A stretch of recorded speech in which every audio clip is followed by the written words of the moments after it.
تو نسبت من بی‌رحمانه رفتار کردی. ای بی‌انصاف، تو مرا تنها نگذار. بی‌رحمی با عشق من، بی‌رحمی. ماه من تو شبام بیا که من بیخوابم، بیمارم از غمت بیتاب این حال من.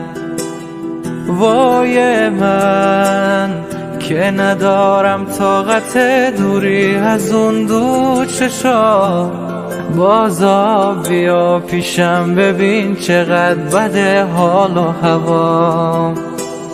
من همونم برات که دلش تنگ می شود، آخه تو نبود تو حال دل بد می شود.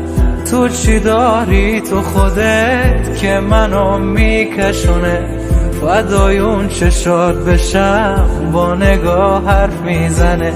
تو همونی که براش من انقدر عشق دارم، واسه دوست داشتنش یه دل نه صد دل دارم. من تموم زندگیم رفته با اون نیمه نگاه، تو فقط بمون برام ببین برا چه میکنم. دیگر نه به خودت نه به عشقت نیازی ندارم. راحت گشاده میتوانی بروی.